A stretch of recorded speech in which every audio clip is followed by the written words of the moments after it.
Coming up on the bench, Syracuse men's basketball was on a conference tear from the end of 2022 to the start of 2023 with stars in attendance. But could SU keep it up against two of the toughest teams in the ACC, or did the state of Virginia conquer the 'Cuse?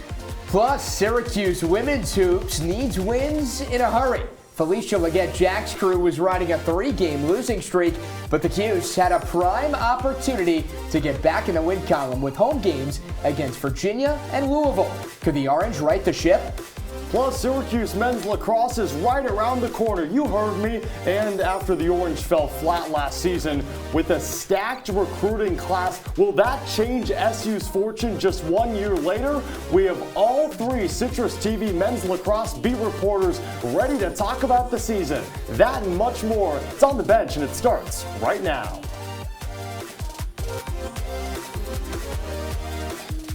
Welcome into our CitrusTV studios with Johnny Gadamowitz. I'm Cameron Ezeir for On the Bench, breaking down all you need to know in the last week about Syracuse sports. Johnny, I'm more of a fall transition guy. You go from football to basketball, but what are you talking about? I do love myself some spring transition with basketball to lacrosse. What's your favorite part about the spring? I think just gearing up for lacrosse. I think a lot of other ACC schools, they get into baseball mode, which, hey, would be nice, but here in Central New York, we get ready for lax season, and we're doing that tonight. No baseball season because, of course, we have to get ready for the snow, too. Luckily for you, you're just watching. You don't have to deal with the snow, and here are headlines of the week.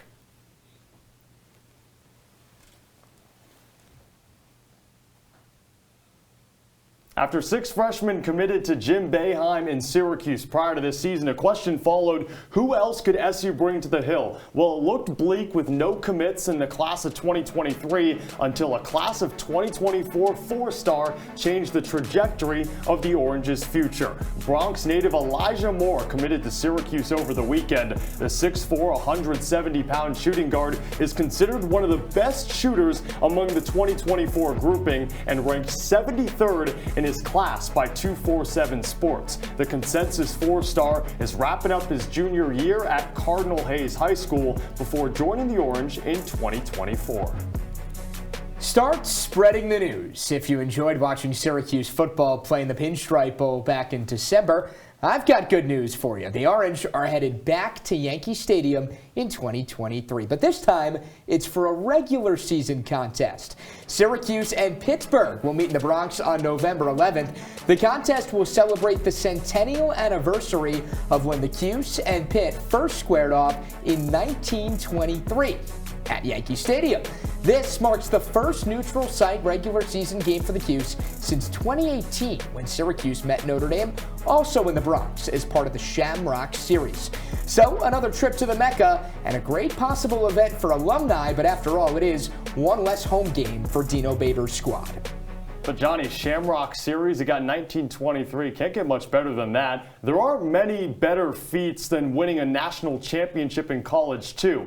But former SU men's soccer forward Nathan Opoku might have just accomplished that and more. Earlier today, Opoku signed a contract with former Premier League champion Leicester City. The College Cup Most Outstanding Offensive Player will start his overseas career on loan with OH Leuven of the Belgian Pro League. The former Lindsey Wilson College transfer scored 11 goals and tallied 8 assists in 25 matches for the Orange, garnering All-American and All-ACC honors.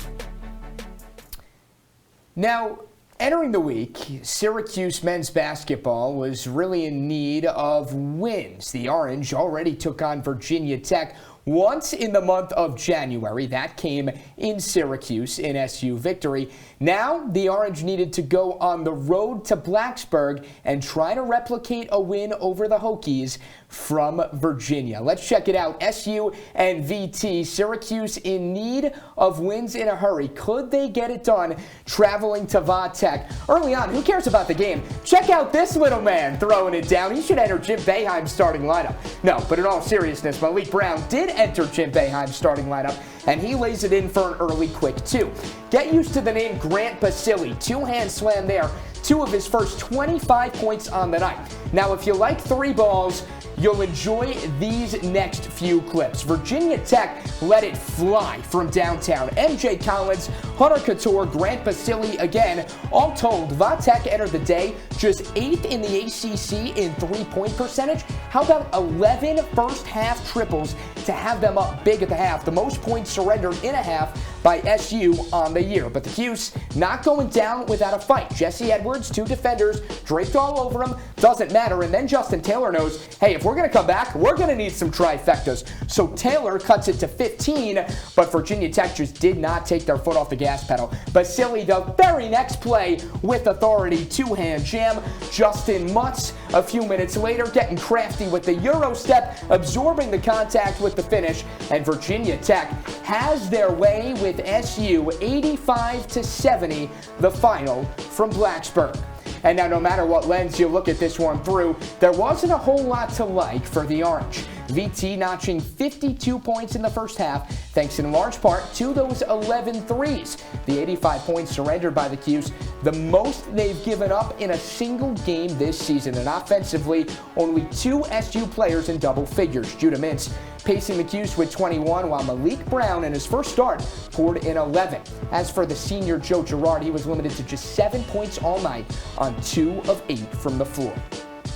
So Syracuse fails to sweep Virginia Tech. It would have been the first sweep over the Hokies in 8 years. But now the Orange return home just 2 days later. What's the phrase, no rest for the weary? Take out the Tech and you're left with Virginia, a team that's beaten SU in 8 of the last 9 meetings, including a win over Syracuse earlier this month by 7. So this game's final score, it's a foregone conclusion, right? Virginia, they have the upper hand. Well, I'll let you tell that to the 20,000 plus in attendance. Jalen Hurts, Brandon Graham, day after winning the NFC Championship game, they're in the building early on. Virginia red hot. 3 minutes in, Ben Vanderplas knocks down the triple. Virginia up 10-2. Who would Syracuse turn to as their revival? Judah Mintz, he had 10 first half points, and then back and forth we go. Shedrick the slam, Edwards right back at you. 6-11 against 6-11. Virginia up 1. UVA comes out hot in the second half. A 6-0 run in the first 3 minutes. That's Armand Franklin on the lay-in. Judah Mintz once again there for Syracuse, the band-aid to pad a little bit of a deficit. Jesse Edwards gives Syracuse the lead, but Virginia, there's a reason they're number 6 in the country. Back and forth we go. This would tie the game at 54, a Franklin 3, and this would put it to bed. UVA up 1, 3 minutes to go, make it up 4. Kihei Clark, the dagger triple. Judah Mintz did all he could. 20 points, the 6th time he scored 20th this season, but he's going up against Jaden Gardner, team high 17. UVA wins, and Ian Unsworth has more. This season, Syracuse basketball has come oh so close so many times to pulling out a big win. St. John's, Miami, UNC, and tonight was a rerun of the same old movie. Syracuse falls 67-62 to number 6 Virginia, a game where Jim Boeheim said his team had so many opportunities to make that game-winning shot, but just didn't seal the deal. We had open shots, we had a lot of open shots, and you're not going to beat Virginia if you shoot 3 for 15 from the 3. It's just not going to happen. We're either 1 point up or tied, and we miss 6 free throws. And if we make our free throws, we win the game. There were open looks aplenty from beyond the arc the entire game. But Justin Taylor was 1 of 5 from 3, Joe Girard 1 of 4, and Judah Mintz 0 of 3, including 2 big ones that clanked off the rim in the final moments. The freshman star knows his team is just inches away from getting that signature W. Yeah, definitely.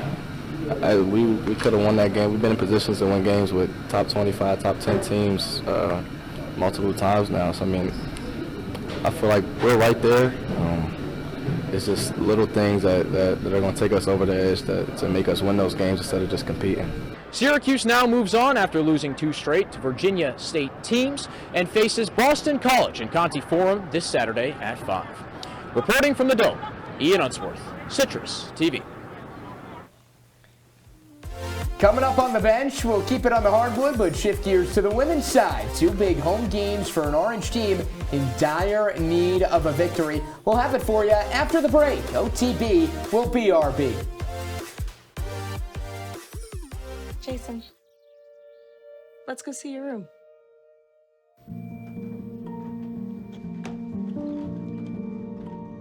What do you think?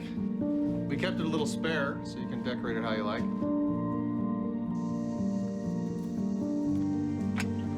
Dinner! Go?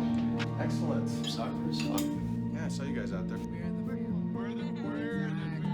I thought you were on my team.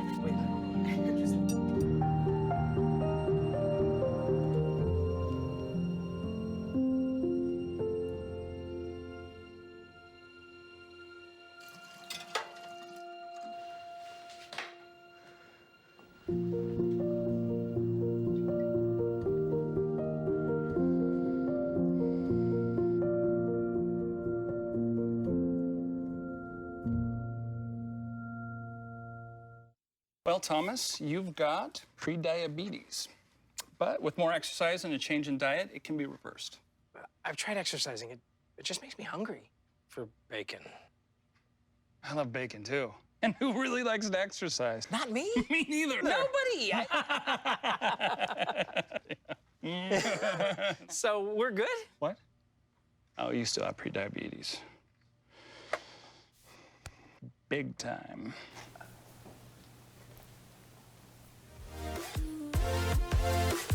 Back on OTV with Johnny Gadamowitz, I'm Cameron Ezeir. Johnny, I wake up to alarms in the morning. I wish I didn't. Felicia Leggett-Jack wakes up to coffee that I need because she's on the sidelines for this SU women's basketball team, and all the time, she's all over the place. Energetic as can be, Cam, and it's no secret that this year will be remembered as the first year of the Felicia Leggett-Jack era. For Syracuse women's hoops, the only question is, what will the lasting impact be with this year's team in terms of success on the court? The Orange entered a home matchup against Virginia, riding a 3-game losing streak, one of which came at the hands of Georgia Tech, who was 0-7 in conference play before that very game. Could the Cavaliers push the Cuse's losing streak to 4? Well, let's find out. Pre-game, couple of starting lineup changes. Sanaya Wilson and Elena Rice enter the game for the Cuse, and Elena Rice making the most of that decision. She knocks down an early 3, then Syracuse turning defense, a Kyra Woods swat, into offense. 5 quick points on an Elena Rice lay-in high off the glass. But Virginia started hot as well. McKenna Dale spots up from long range and hits 32-29 lead for the Hoos early. Georgia Woolley didn't start this game, but it didn't matter because she provided ample minutes and production off the bench, and a 2-point lead for the Cuse entering the half. Haven't called De'Asia Fair's name a whole lot so far, but get ready for this because Fair exploded in the second half en route to a game-high 36 points. Check this out, not just scoring. How about the no-look pass? Might as well have a blindfold on. De'Asia Fair wheeling and dealing, and Syracuse squeaks out a 90-72 victory over UVA in a big-time win for the Cuse, one that they really needed thanks in large part to the Orange converting at a 43% clip from long range. Syracuse now back in the victory column off the backs of Fair and Rice. For Fair, the Buffalo transfers 21st straight game with double-digit points in her first 30-point game at Syracuse. As for Rice, it marks her second straight contest with at least 15. So you snap a 3-game slide and all looks well for Syracuse, right? Playing its next game at home, except for the fact that the Orange's opponent is their kryptonite. The Louisville Cardinals. Over the last 6 years, the Cards have won 10 of the 11 meetings. Simply put, it's not been pretty for the Orange. The first meeting, it was a shootout, an 86-77 win for Louisville earlier in the month. No Asia Strong leg injury. Tisha Hyman would exit early on with a leg injury, so you have to turn to a reserve guard. That's Elena Rice. Tees up the triple, knocks it through. 6-0 Cuse 2 minutes in. But Louisville, there's a reason they were once top 10 in the country. They have a top 3 scorer in the ACC. Haley Van Lith gives Louisville a 14-13 lead at the end of the first quarter. Then it's the Syracuse show. Kennedy Perkins knocks down a triple. She had a career high in points and minutes in Hyman's absence. Georgia Woolley, a rainbow 3 that drops through to end the first half. And Syracuse, a 2-point lead. So they could snap these struggles against Louisville, right? Well, you're wrong. Haley Van Litz, she struggled all game long, 2 of 11 from the field, but they needed all of her 6 points to pull away in the third quarter and in this game. Ended on a 21-2 run. Syracuse falls by 12. Jesse Cook, what you got? Oftentimes, inexperience can lead to a loss, and, well, that's the way it was for the Syracuse women's basketball team. The squad dropped to Louisville 79-67 at home Sunday afternoon, and SU ended the game with 3 of its usual starters, in Tisha Hyman, Georgia Woolley, and Aisha Strong, sidelined with injuries, and the underclassmen who replaced them just could not pick up the pieces. The aggression, they didn't back away from the competition. We just couldn't adjust to what was the way it was going to be called, and we just couldn't pull it all together. It was like almost a bowling alley out there when you can't give the ball to the team that don't have the same shirt you have on. It can be a tall order to ask players who normally ride the bench to pull through with the W, but when you nab fewer rebounds, pass the ball less efficiently, and turn it over more, an improbable task becomes nearly impossible. The one bright spot for SU came from beyond the arc. The Orange hit 10 threes to the Cardinals' 4, and that three-point prowess could come in clutch against their next opponent, Virginia Tech, who stands at 3rd in the ACC in three-point percentage. The Orange and the Hokies are set to tip off at 7 on Thursday night in Blacksburg. Reporting from the JMA Wireless Dome, I'm Jesse Cook, CitrusTV. Syracuse women's ice hockey is in the heat of CHA play. The Orange hit the road to Erie, Pennsylvania this past weekend for a 2-game set with Mercyhurst, and a whole lot of positioning in the standings up for grabs. For more on Brittany Smith's squad, let's check in with Cam and our CitrusTV women's ice hockey beat reporter, Luke Burgess. Johnny, it's been quite the struggle for Syracuse ice hockey. 2 wins in its last 12 games. Not something they envisioned under their first-year head coach, Brittany Smith. And to break down all the trials and tribulations is our ice hockey beat reporter, Luke Burgess. The detriments start with the power play over the weekend, a loss to Mercyhurst, and then you draw them 1-1, and 1 of 9 on the power play. Luke, what's went wrong? Well, Cam, quite frankly, it's been everything. Syracuse hasn't been able to pass in the neutral zone, they haven't been able to pass in the attacking zone, and they haven't been able to keep the puck. Lauren Bellefontaine, really the only source of offense for Syracuse on the power play so far this season. She's got a goal in every single game coming back from the break. But yeah, it's been a tough struggle so far. They got to get things going on the power play and on the penalty kill if they want to be in the CHA playoffs and have some success. A lot of shorthanded goals for opposing teams as well. Under 16% a success rate for Syracuse in the power play. That has to change. You mentioned Lauren Bellefontaine. She has 8 goals through 29 games, and you might say, okay, that's not so good. No other player has more goals than Bellefontaine, so you have to rely heavily on your goalie Ariel Despet, and that's what Syracuse has been doing. There was a game over the weekend against Mercyhurst. I had to check the stat sheet again. 50 saves in 1 game for Ariel Desmet. She's been a stalwart. What impact has she had on this team? Well, quite frankly, Syracuse goes when DeSmet goes, and you wish that when she did go, they would get some wins, but unfortunately, that hasn't been the case. 50 saves over the weekend, as you mentioned, and that story has been told one too many times this season. DeSmet is a great goaltender for Syracuse, and they're going to need to rely on her down the stretch if they want to get some wins. How about that 2,000 saves mark that she passed a couple weeks ago? Luke, thank you so much, and you'll be covering Penn State over the weekend, Friday and Saturday, a 2-game set as Syracuse looks to get off the schneid. Coming up on the bench, Syracuse men's lacrosse. It's back in less than a week, and Johnny Gadamowitz chats with 3 of our men's lacrosse beat reporters to break down all you need to know in the second year of Gary Gate. OTB returns in a bit.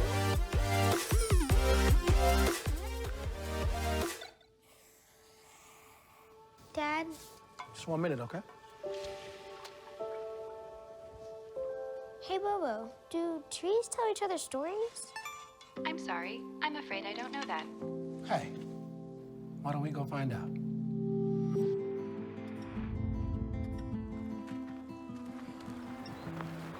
Listen. Do clouds take naps? I couldn't tell you.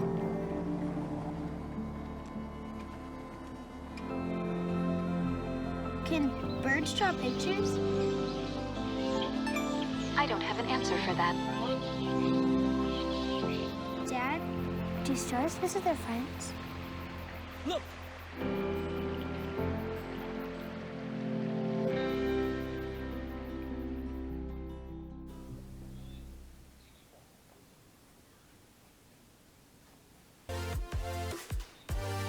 Back on the bench in our Citrus TV studios, Cameron Ezeir with you. Syracuse men's lacrosse, bit of a hiatus after their 4-10 season last year, but they're back in action in less than a week, and we got a slew of beat reporters to cover it. Johnny, how they doing?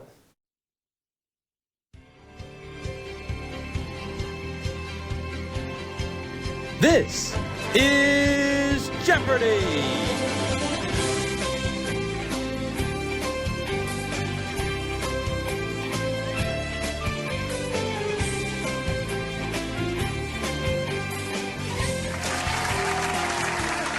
Yeah, Cam, season 2 of the Gary Gate era for Syracuse men's lacrosse, a very highly anticipated one. So much so to a point where we're bringing in all 3 of our men's lax beat reporters. It's Ryan Bridges, Ashley Wenskowski, and Peter Elliott. Guys, you familiar with the game show Jeopardy? Bzz. What is yes? You know the rules. I like that. I'm going to make a statement or a clue, if you will, about something pertaining to this Syracuse men's lacrosse team. You've got to answer in the form of a question. Ryan, we'll start with you first.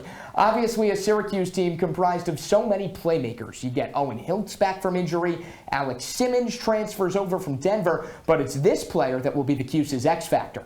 Who is Joey Spallina? This is a guy that had 170 points at Mount Sinai High School in his senior year. An incredible feat. He's been a highly touted prospect since he entered middle school, appeared on national television at just age 11 for his insane lacrosse ability. And this coaching staff, Gary Gate, Dave Petromal, they looked around the country. Who is going to carry on the legacy of number 22? They chose Joey Spallina. All the big schools, Maryland, UNC, Virginia, they all wanted this kid. He's coming to the 315. People have to look out for him. All you got to do is watch those highlights. Spallina is highly touted of an incoming freshman, as I can remember, over the past few years for this Syracuse program. Let's talk schedule now, Ashley. For Syracuse, they start the year with some ACC foes early. They end the schedule with some ACC foes late, with some non-con matchups sandwiched in between. It's this game that will be Syracuse's most intriguing. Well, Johnny, what is Maryland? The most intriguing game for the Orange and probably their most challenging comes rather early in the schedule. February 18th down in College Park, Syracuse will take on Maryland, the reigning national champs. Now, this is a Terrapins team that the Orange hosted last year in the Dome. They fell to them by a score of 14-10 last season. And this game's going to be a real indicator on if the Orange, if these young freshmen are really going to be able to gel together and how they're going to do for the rest of the season. That's actually the first road game of the year for the Cuse as well, going up against a Terrapins program that has Memorial Day weekend type aspirations year after year. Peter, we'll finish up with you here. We've already talked players as far as X Factor is concerned, but it's this player that will be Syracuse's most impactful transfer. Yeah, who is goalie Will Mark? Guys, you don't have to be Ken Jennings to get this one right. He could be the solution to one of Syracuse's biggest problems, which is stopping shots. Last year, Gary Gate went with the two-pronged approach of having Harrison Thompson and Bobby Gavin in net, but that didn't yield great results. Neither goalie finished with a save percentage higher than 43%. Will Mark, on the other hand, down at Long Island University, 55% last season. He averages 15 saves per game, and he's an X factor between the pipes. I mean, this is someone Syracuse really needs to stop some more shots per game and keep them in closer games, which is something they weren't doing last year.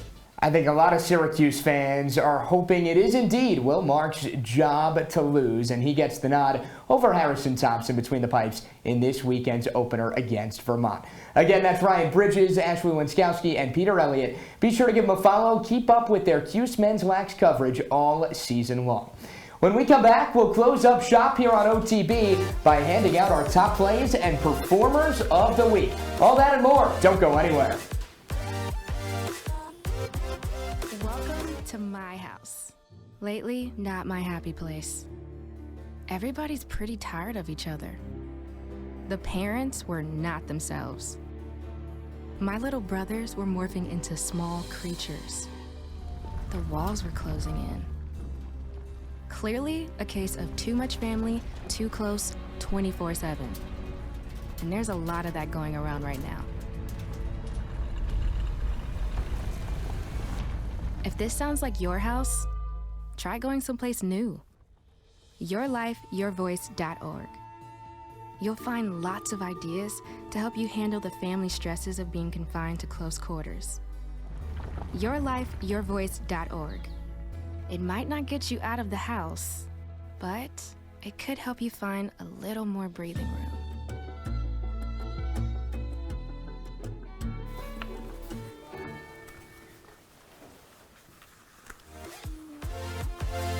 Performers of the Week time, you know it. Wrapping up OTB in the only way we know with Johnny Gadamowitz. I'm Cameron Ezeir. Oh, we love handing out awards. We wish we could do it in person, but instead of doing that, we'll do it in our studio. Works for me, Cam. Let's start out with performer number 1, and for that we're going down to Drumlin's Country Club, SU Tennis. That's right. Paulina Kozyreva has been a beast. This is someone who over the weekend really had a lot to like, whether it be doubles, whether it be singles, you name it. Winning both doubles matches, you see there, a combined score of 12-5. Really had opposing teams, opposing players' numbers right from the get-go, and a big reason why Syracuse had, all in all, a pretty solid weekend. One of the few upperclassmen on Syracuse tennis. We go to an underclassman for our second performer. On Syracuse men's basketball, Judah Mintz, he's won 3 ACC Rookie of the Weeks, and this semester, if he wins 2, 3, 4 Performers of the Week, I wouldn't be surprised. Yes, okay, I understand. Last 2 games, both losses. Last 3 games, all losses. But in the last 2, Judah Mintz has stepped up in a big way. Back-to-back 20-point games for the first time in his young career, and he's needed to do it with Jesse Edwards, Joe Girard. In the last 2 games, those scores combined only 37 points from Jesse Edwards and Joe Girard over the last 2 games. For Judah Mintz, a combined 41. So yes, they've been in losses, but if JG3 and Jesse can pick it up, watch out, Judah Mintz will be your X factor. As for number 1, well, it has to be Deasia Fair. The Buffalo transfer was a walking bucket this week for SU women's hoops, and she really had whatever she wanted, whether it be from the charity stripe like you see here, from 3-point range. You talk about the 36 points she notched in a crucial program win over UVA. It's clear that she is behind the wheel for this SU women's hoops team, and that's going to bode well for FLJ's squad moving forward. Wouldn't be surprised if we see Deasia Fair, Judah Mintz, or Paulina Kozyreva on our on-the-bench top plays. Let's give it to you, the top 5 plays of the week, and we start with number 5, and we go back to Drumlin's at Syracuse against Cornell. A reminder, Mayuka Komodo, she's just a sophomore, full extension, reaches out the net. Syracuse would win the duel over Cornell 6-1. Komodo, a big reason why. Cam, normally if you're 7 feet, and I know as you are, it's tough to jump over people. Don't tell that to Jesse Edwards. How about the rejection, and then watch this, essentially hurdling himself over Leaky Black. Athleticism on full display for the Dutchman. Syracuse against Louisville, number 3, Deasia Fair. Wow, puts her magic cap on. Went one way, center defender the other. One step, put it up. Deasia Fair ended the game with 19 points. Syracuse, unfortunately, would lose to Louisville. We'll go to the ice for number 2, where Arielle DeSmet decided she was going to do her best Henrik Lundqvist impression. How about 50 saves against Mercyhurst in a 1-1 tie and a sprawling left leg to stop that puck? Number 1, lob it up, and the Flying Dutchman will throw it down. Jesse Edwards, big-time slam. He might point to Judah Mintz for the assist, but when you play like you're 7-3, 7-4, that comes easy to you. Syracuse would lose to Virginia Tech by 15, but it's an Orange team that needs to rely on a player like Jesse Edwards if they have any success moving forward. That's going to wrap things up here on OTB. He's Johnny Gadamowitz. I'm Cameron Ezeir. We thank our executive producer, Ryan Bridges, and everyone behind the scenes. OTB wrapping things up in the only way we know. It's your Images of the Week.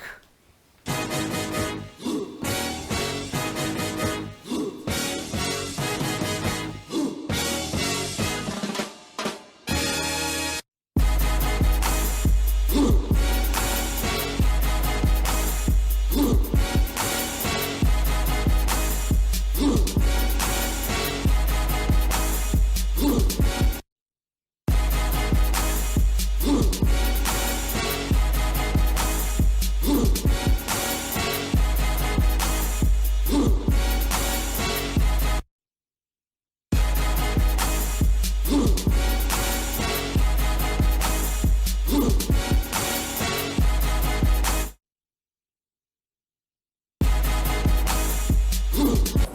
points in the span of 8 days. Why can't your team close out big games? We're done.